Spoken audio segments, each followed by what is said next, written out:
Want hy sê, I'll think of their sins no more. Ek sal aan hulle sondes nie meer dink nie. So there are so many things involved with all this, that when you think strictly God, then you just know that this is just an avatar. And Lucifer is binding you to it because he wants to keep you on that side. That's his job. You know, that's like you go over a speed trap and the cop gives you a fine and you swear at him. I said, so what must I do? It's my job. You know, you mustn't go faster, but you're going to hurt other people, etc., etc. That's my job. That's Lucifer's job. He must keep us imprisoned. And the only way that you're going to escape is to ascend. You get rid of it. You know? And that's how you get set free. That's how you use your gate. But obviously, for you, there's much grace. Because when you become a child, when you have a child, if you give life to a child, then obviously the parent will love their child more than other children and other people. Isn't it? So you love your children. So when do you become children? You become children when you love death. That sounds so cruel. We love death. We must die, yes. That's life. Life is loving death. Life is, I am the light and life. Life is the light. Life is death. You have to die to become alive. But you have to become alive to die. And that is where most people make their mistake. They think they're alive and now they're going to die. No. Everything before Christ is death. Christ is life. Adam was never life. David was never life. He had to become from Adam to Jesus Christ. He became alive. He was born. He took on flesh. And then he died. He became alive. In other words, something that gives their life receives life. So, yes, sister, when you look at those things, always remember that when people say, but why do those bad things happen to those people? I think I've got a video or two on that. Why do bad things happen to good people? You know? Nothing's good. When they said to Jesus, good master, he said, nothing's good. Only my Father is good. I'm not good. Nothing's good. Because he didn't go to the cross yet. He didn't ascend yet. So, beloved, that's why it's so important for you to understand, to acknowledge, and to look for light. When you find light, you find life. When you find life, you find light. So, when you look for something, when you look for God, when you look for somebody to teach you, you look at what speaks through that person. Is it light? Is it life? Oh no, I just hold on to my priest. I just hold on to my deacon. I just hold on to this other. Get away from that. Then you're defiled. Is God speaking through him or her? Is there light? Does it make sense?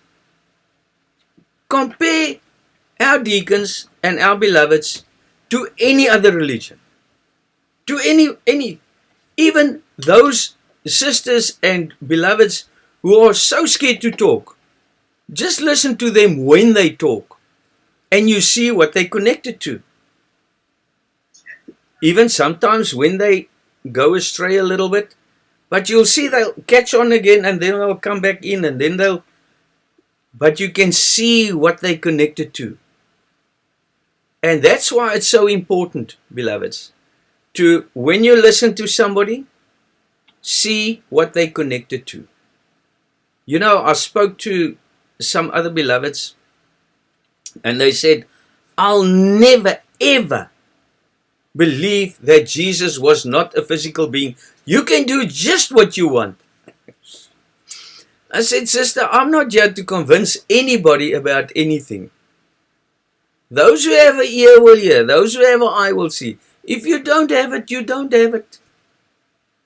But if you want to receive life, if you want to receive light, I'll give it to you. You see, now you just take a step back and you say, nobody comes to the Father but by the Son. How do you get to the Father? By dying, hello? But nobody comes to the Son if he wasn't drawn by the Father. Which is also the Son, isn't it, Emmanuel? Through whom God speaks. So nobody comes to the Son but by the Father. And that's why he says, Jesus tricked everybody. So why? Because they saw him as themselves. Who's Deacon Lawrence? Who's beloved Adonis? Who's beloved Africa? Who's Sister Pottas? Who's Sister Plessis? They're the same as me. Because they see Christ as themselves. But then, the angels saw him as an angel.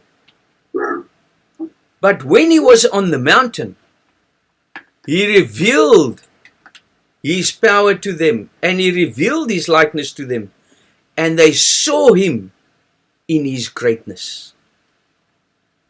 When you're on the mountain, what happens on the mountain, beloveds? What happens on Zion? What happens on Mount Sinai? On top of the mountain, op die top van jou oortuiging. There where you know, I am part of God. There where you see, when you're ready for it, and you see, my goodness, that's when the brandende braambos starts. That's when God speaks to you, and you see, but this is Father. Then you see God in his greatness. Then you see God. Then he reveals, I will manifest myself to you. John 14.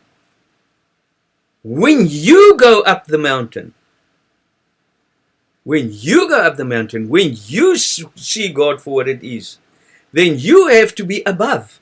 Because he says, anybody that goes up the mountain, no goat or no animal can touch the mountain, because if they touch the mountain, they stoned or shot down with a dart or with an arrow.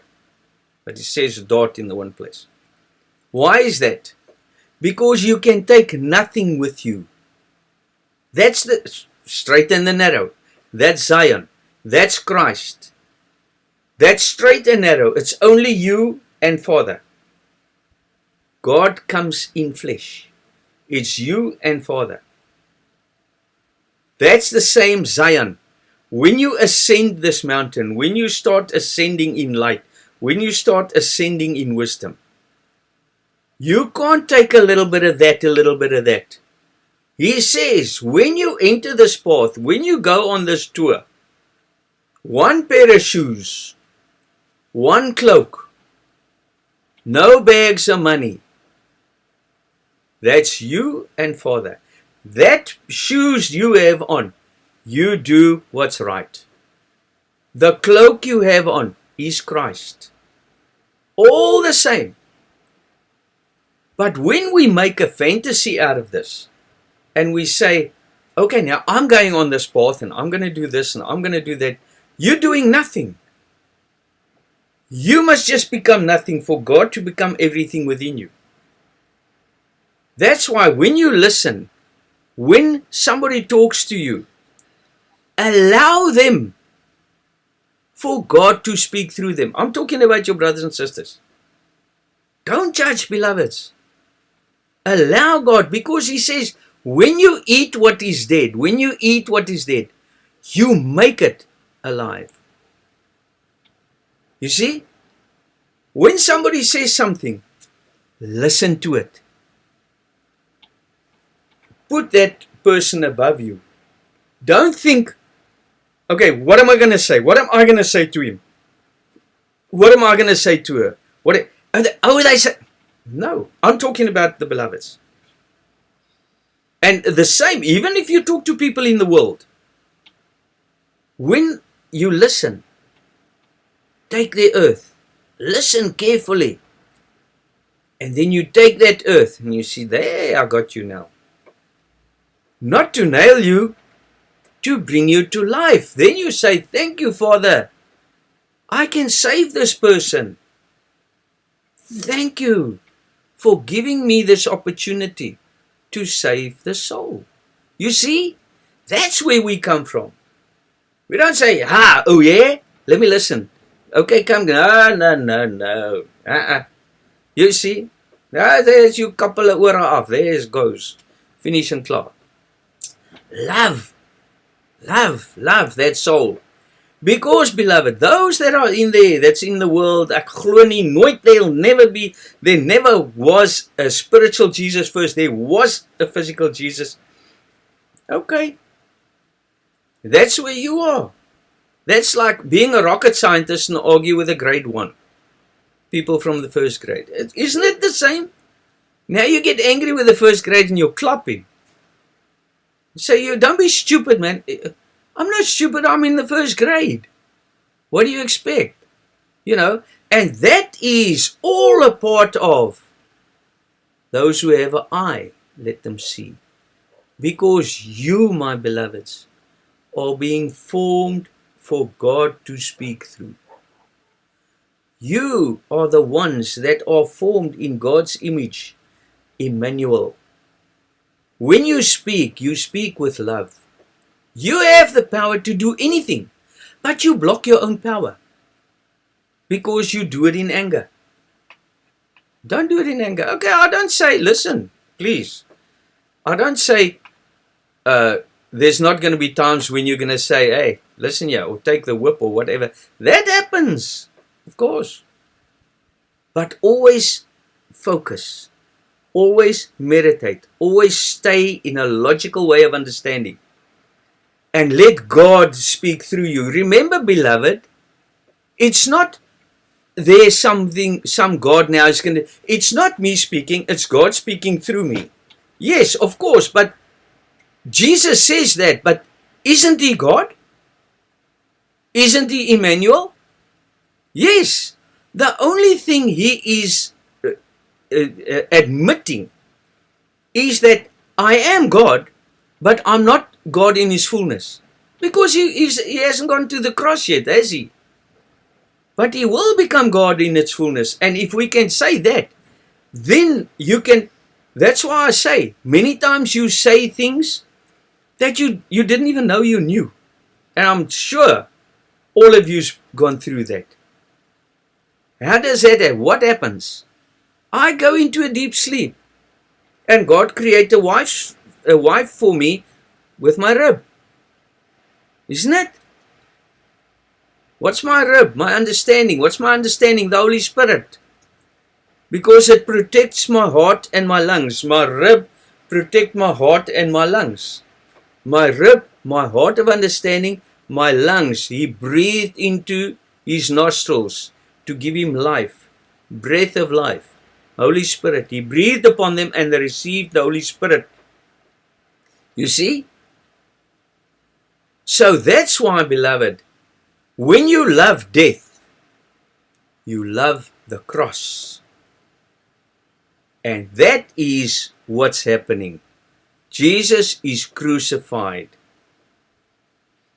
When Jesus is crucified, in whatever way, because he says, nobody wanted to pick up that book or take up that book. Because they knew if they pick it up, they would die. And Jesus picked up that book. And his death meant life for many. For you to be crucified, beloved, you die, but that life that ascension into more light means life for others. That's why he said, I'm going to my Father, and I'll come back and I'll bring you where I am. But I have to die to ascend, because flesh and blood cannot inherit the kingdom of God. That has to remain in the earth. It returns to the earth, and the soul gets closer to God as the flesh is overcome. I ascend where? I ascend Zion. And now those animals remain behind. Now I will ascend that much on Zion.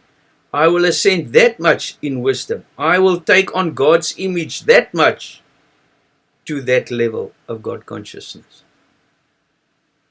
Do you see where I'm coming from? And I know you do.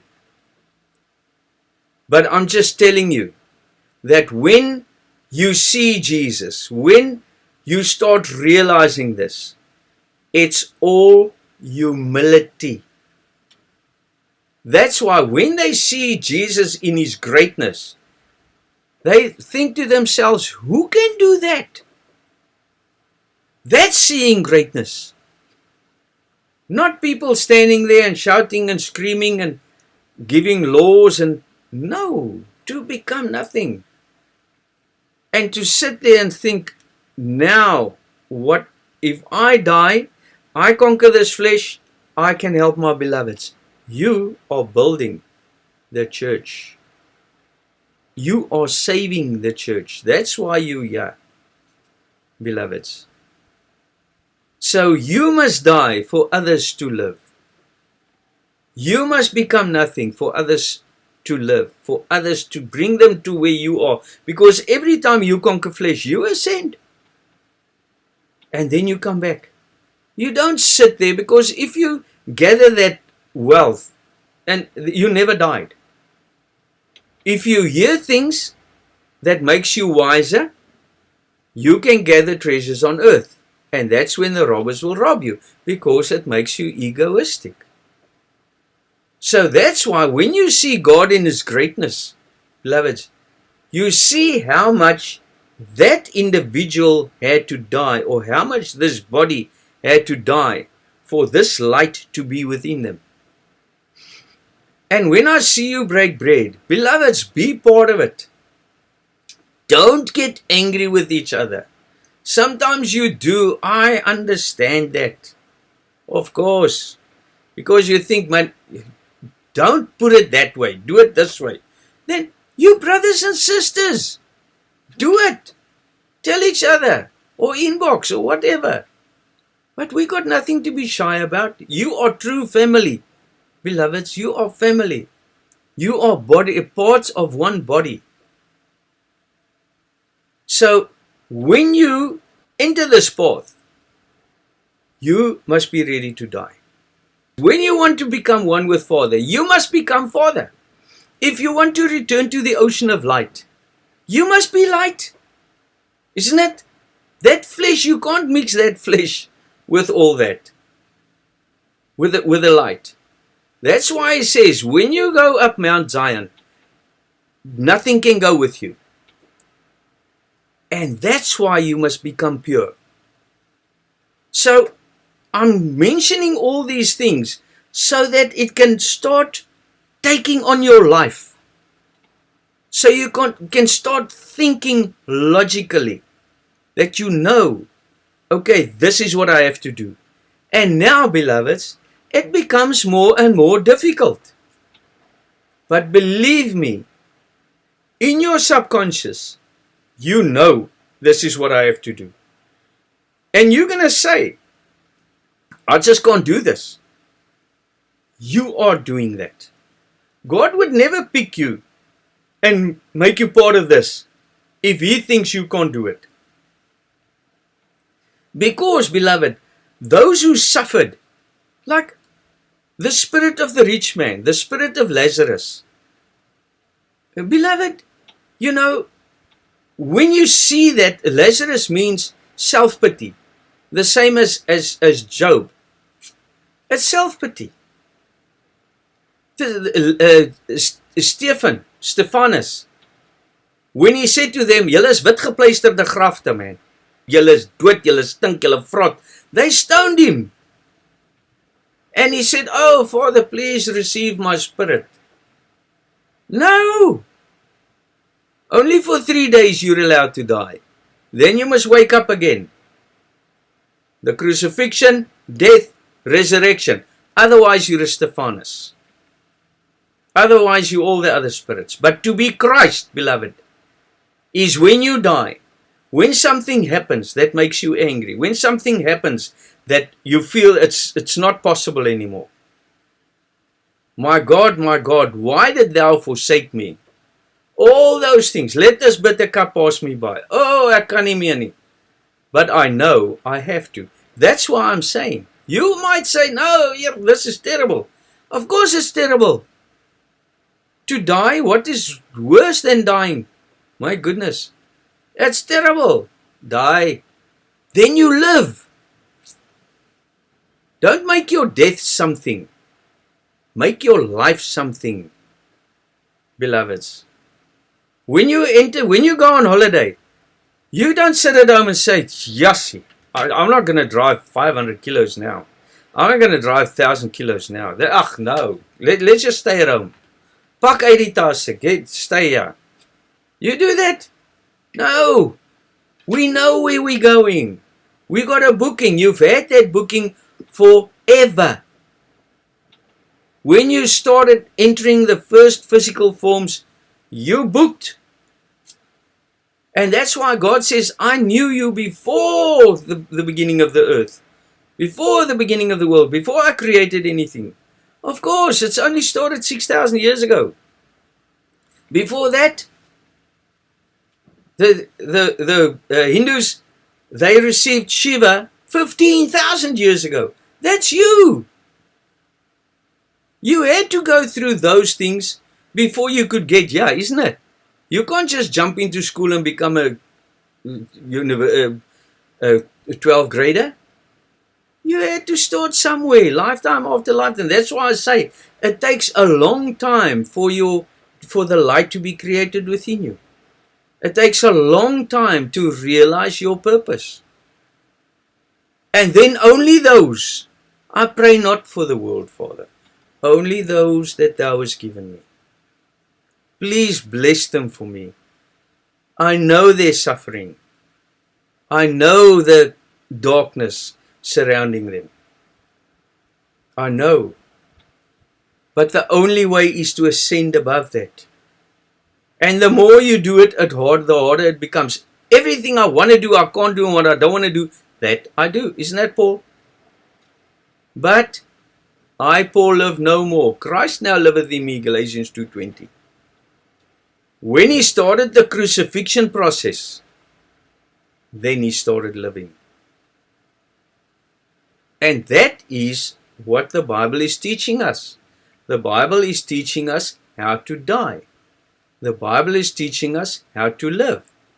But we must understand the concepts. And that's why I'm telling you, I repeat these things over and over and over until you start seeing it, until you start living it, until it becomes God speaking through you. As I said before,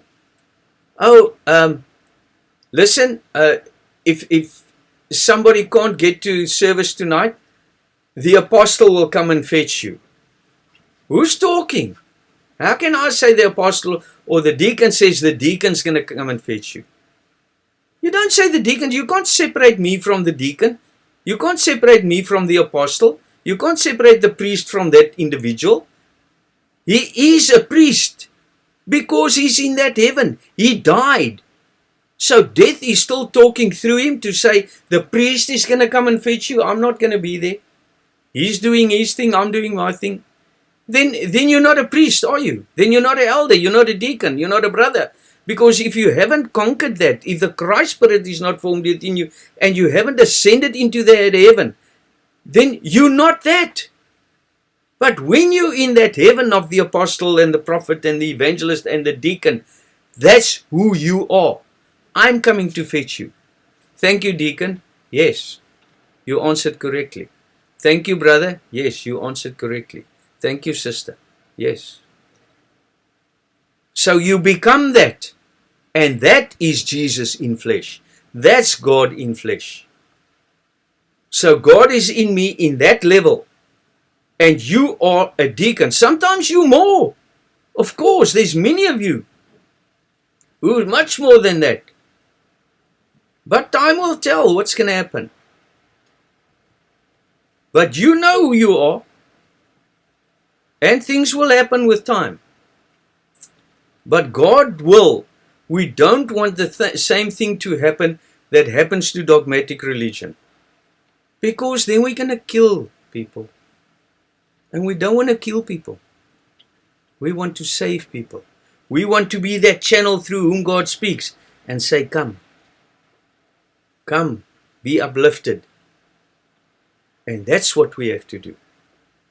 So, beloved, please, don't separate things from you as if God is there. You must come to the fullness of Christ. Die volle mate van die gawe Christus, né? So that's where we have to become. And now, again, don't let people tell you can't be Jesus. What are you then? Aren't you the Savior? And again, that's why you die. You become more. You take on the full stature of Christ. You grow all the time. And what is that? That's God growing within you. That's Emmanuel. When does God grow in Jesus, Emmanuel? When does he grow? When he goes to the cross. Overcome the flesh and he becomes more God. That's why he said in John 17, what's mine is thine, what thine is mine. And those that thou hast given me. Because only God knows where you come from. I can't be anything. God takes you and he puts you there. And then he takes me and he cuts me and he talks through me. He's the only one that, and then you become that. You become more God. And then God makes himself within you. He recreates himself within you through somebody. Isn't it? I go to my Father, I come back and I take you where I am. The deacon ascended to that heaven, and wherever he is, some of you, whatever heavens you are, you know, I know. And then you come back and you take the others and you bring them where they are. That's it. And that's how you become God. Why? Because the flesh is taken away and you're becoming that light. You're becoming God. You're becoming the truth. And again, beloveds, I love that text where he says in 2 Corinthians 13:3, where he says, while you seek a proof of Christ speaking in me. It's exactly the same as John 14, where Paul says, where Jesus says to Philip, that I will come and manifest to you. You see? So it's the same there. While you seek a proof of Christ speaking in me. And now, beloveds, please don't get confused. That's where I want you to think. That's why I want you to be in a meditative state.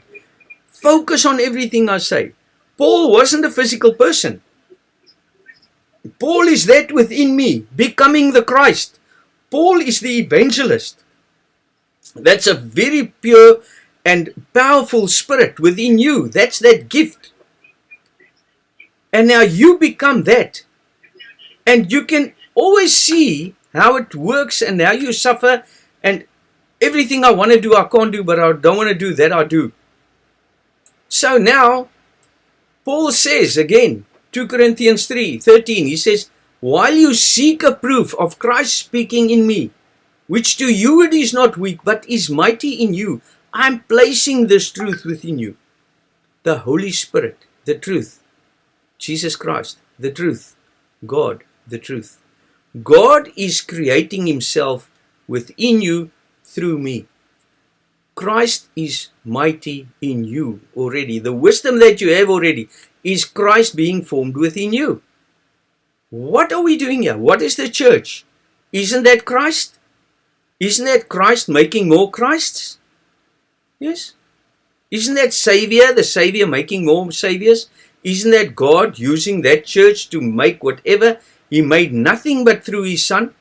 So the church is his Son and his sons, and he creates through them himself within them. the truth within them, the light within them, the life within them. We run out of time, beloved, so we'll continue with this. And I don't know if we're going to have a service tomorrow, maybe, but I'm not sure. But I will let you know. And break bread about these things, beloveds. And thank you for each and every one of you for making it possible for God to use you to build this church for you. Thank you, beloveds. God bless you.